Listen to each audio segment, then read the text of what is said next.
Welcome back to the Football Terrace. Thank you very much for tuning in. Liverpool 4, Aston Villa 1. But do you know what? The scoreline doesn't tell the full story, especially the first half, where this young, so young.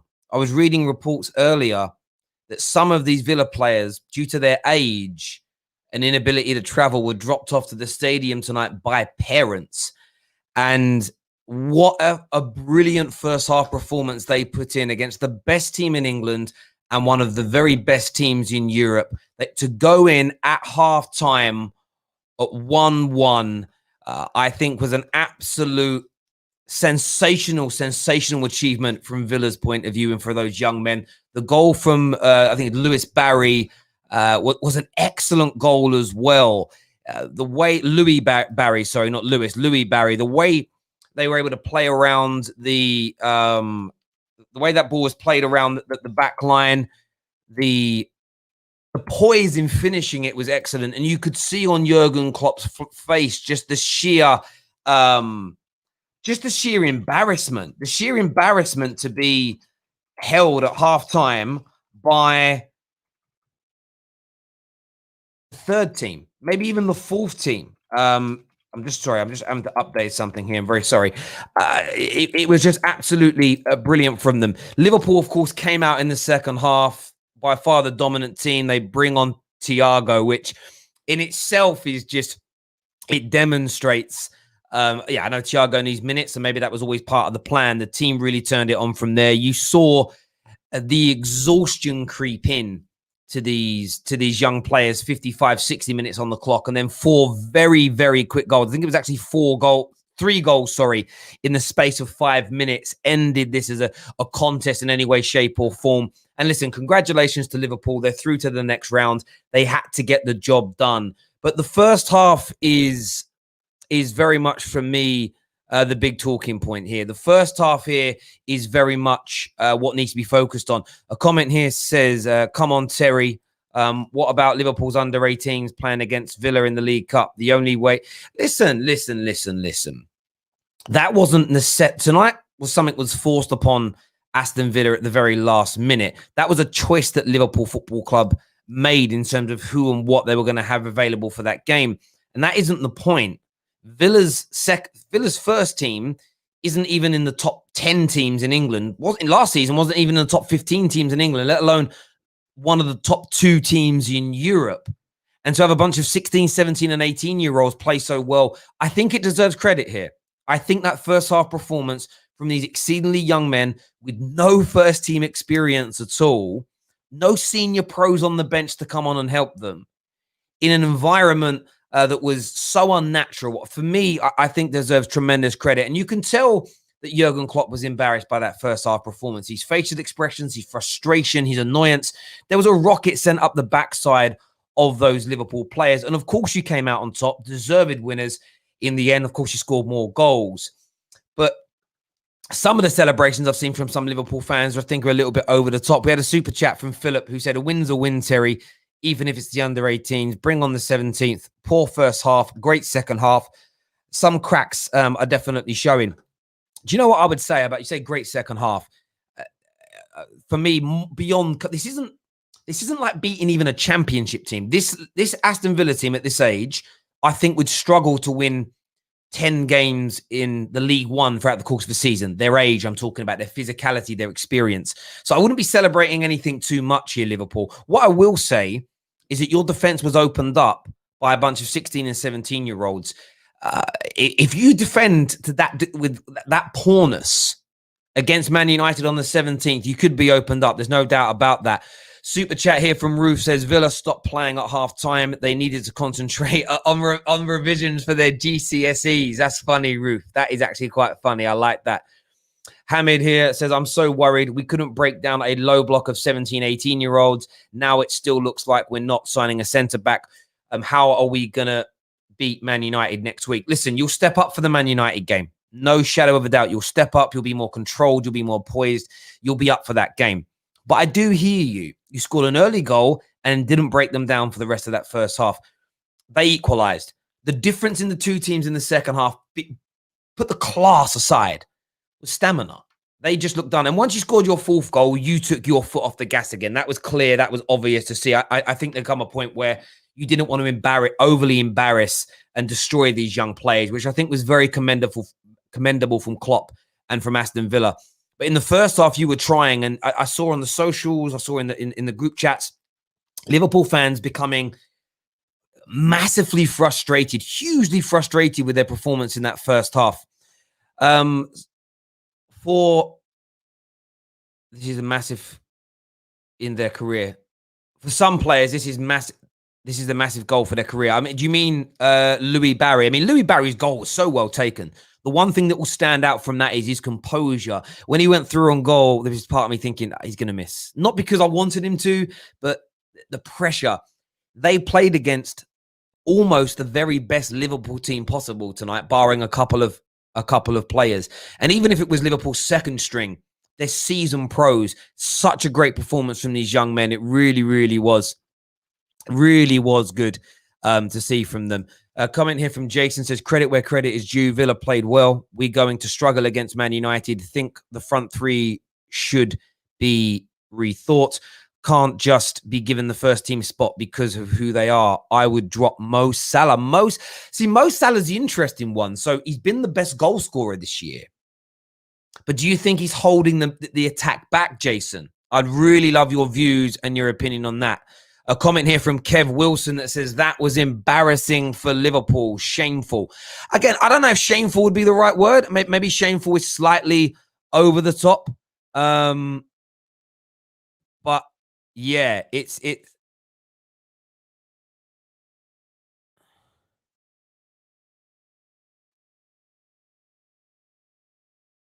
sorry, I'm just reading the message. The Muppeteers have been out in force again, tweeting things about me on the internet, saying that I'm running another in the know account of sorts that I have absolutely no idea about. And yeah, that's very weird of the Muppeteers to do that. And then they won't respond to the messages that you send them.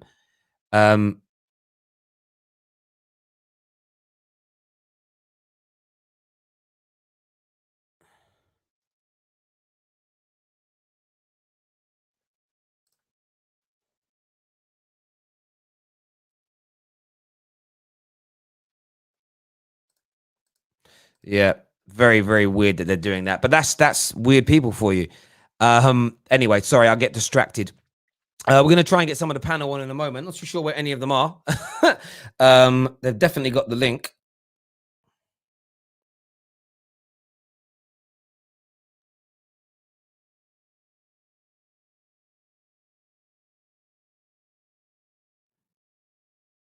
But there we go. I'm going to see if these guys... we've got Zane coming on now. Sorry, Pete. Just having to deal with this nonsense from the Muppeteers on social media again, giving out absolute nonsense again. Do you know what I don't understand about social media? I don't understand how Twitter can allow people to lie about people, use my name, my full name on the internet, spread a complete lie to say I haven't been paying somebody, I haven't been invoicing somebody, and yet they're allowed to just lie about people on the internet. Surely the Muppeteers have to have their account blocked for lying. Like, surely they're not allowed to do that about somebody. That's the thing about the internet. This is a disgrace. How can someone go onto the internet and make up a lie? Legitimately make up a lie. Literally make up a lie. It's crazy.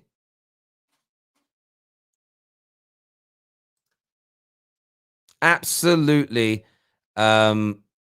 disgraceful.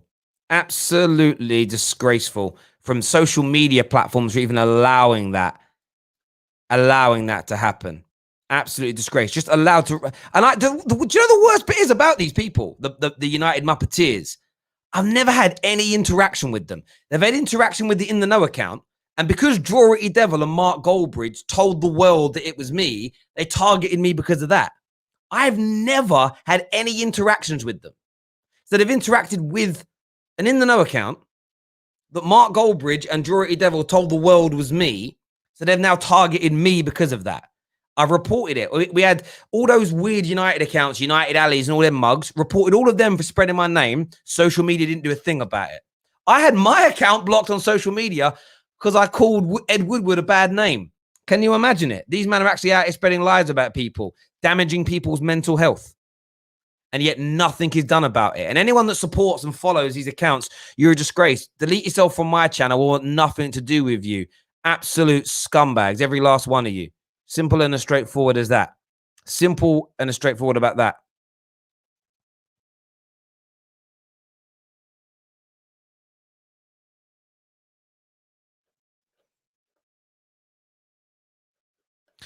I've reported the accounts many times, but the internet don't do anything. Anyway, Kev here says, best thing I've done is leave social media, Terry. It's fair enough, but when people are using your name and lying about you on the internet, it's disgusting, and they should be ashamed of themselves. They really should. Gurdeep here says, not great preparation for the United game. It took our world-class players to beat Villa's under-18s. Worries me a lot. I knew we'd get some honest Liverpool fans on here eventually. I knew we would eventually get that. Ryan here says, gonna be shameless and tell my grandkids in years to come that we revenged that 7-2 loss, Villa's first team and everything, bruv. And that's the banter that you should be showing. We're gonna get Ram, we're gonna get Zayn on the show in just a moment. People, do me a favor and smash that like button. First up, we've got Zayn and we've got Ram here. Jen, you just your team beat Villa 4-1. Doesn't tell the full picture of the story. I want to go to Ram first on this. What did you make of that first half performance? Can't hear you, Ram. Ram, can't hear you, mate. Gonna have to remove you, bring you back on in a sec. Zane, from your point of view, what was the first half saying? All right, can you hear me, Terry? Yes. All right, first of all, Young G's, number 42, great defender. He's got potential, that one. Young G's, first half, you did amazing. Right, now, let's get going, right? The way we played, right, is the way we play against these bottom 16s. We kept crossing the ball. It's pissing me off now. It's getting annoying that we're playing this dead football where it's so slow, so basic. And you could imagine that team that played was the same as the team we played against West Brom, Newcastle. You couldn't tell the difference. We just played the same kind of dead football. And in one part of me was thinking, all right, he's putting a strong team in. Maybe by playing the same team, we can get out of this funky form we're in, right? Funky form. But it was embarrassing, bruv. And then my tweets, right? I'm looking at my tweets, and I'm telling you straight, on my tweets, you look at my Twitter line, I said at halftime, Henderson, I'm sorry, bro, you're a captain, but you're going back to them donkey days. Eat up. Do you get me, bruv? I used to call you a donkey 11-12 season, and you're coming back to that kind of season again, because as soon as Thiago come on, there was a difference, and Klopp must have heard that, because Klopp normally waits to 60 minutes, whatever, to change stuff. But even he knew Henderson had to go off, man, because I blame Henderson for that goal that they scored, because he just let the boy just go past him, and then he just put it free for the young G. And then people keep talking about we need a defender. There's proof for you, bruv. There is proof. Reece Williams, he played. What did he play last year? Was it what division was it, Terry, that he played last year? Was it not too sure. It was something North, Conference North or something, right? I know about that kind of football because my boy's in the Conference South Academy, right? He's not ready for playing football, man. Look, that little young G just destroyed him, made him look like an idiot. Do you know what I mean? That guy looked like Mbappe then. Do you know what I mean? The way he just took him out and then bang, finished it. Do you get me? So people, the board, FSG, if you saw this game today, you need to spend the money, bro. I'm telling you, Origi came on. I put another tweet about Origi. Boy, Origi got 20 minutes. Tell me why he shouldn't be sold in January. He didn't do nothing, man. Sell Origi, get the money for that and put that towards the defender, because I'm sorry, this can't be happening. The only saving grace is that I could see us playing different proper football in that second half. When Thiago come on, we stopped doing those dead, stupid crosses and we started playing insightful boxes, 1-2 inside and outside the box, how we normally do. Do you get me? And then that's the kind of football I want to see, not this dead crossing shit all the time. The first goal by Mane, the only reason why he scored that, because that was an inch perfect cross. We're not going to do that every single game, right? And we get found out and it will just get cleared off. So they handled us so easy in that first half, man. It was embarrassing, bro. Honestly, my missus, right? She felt sorry for the young one. She's like, do you know what? Actually, I wish they do something. I'm like, what are you talking about? What are you talking about? That's how bad it's got now. Even my missus feels sorry for our team, and she hopes the other team wins. So this is getting too much now. And honestly, I kept it on the quiet, on the down low, thinking, you know what? Respect the team. Give him a chance, big up Klopp. But man, the only saving thing is if Klopp keeps the same starting lineup he's been doing. Jones, I'm telling you, I was glad when he went off as well because he was annoying me as well. So, Hendo, you're the captain, but you need to step up and let Thiago come in and just play it. If you want to play, yeah, play further up. But I'm telling you, your time is done. You need a break. It's time to move on and change things about because we've been doing the same shit for 4 or 5 games and nothing's changed. Nothing has changed. And it's... Hey, mate, I'm getting vexed too. You need to ask me some questions because I'm going to kick off, bruv. So over to you, bruv, because I'm not going to lie. This is... I hear you on that. I want to get Ram's opinions on this as well. Ram, what are you saying about that performance, mate? Still can't hear you, Ram. I have no idea why, bruv. I have absolutely no idea why we can't hear you. We'll try and get you on again soon. You must have a problem with your microphone because we can hear Zane. Listen, I understand why you'd be frustrated with that performance. I would be as a Liverpool fan. There's no doubt about it at all. I think as far as I'm concerned, for me, how do I put this? I want to ensure that I just like the fairness to be prescribed here. And this, 4-1 reads a very comfortable result, but it should have been against a team like this. I've said this for a long time about Liverpool. There does appear to be a spark missing. And by the way, I'm not licking my lips coming to Anfield next week because even when Man United were the best team in the world, best team in England, best team in Europe, and Liverpool were in the doldrums, you still turned up in each and every single one of these games where it felt like it. So I'm never writing Liverpool off.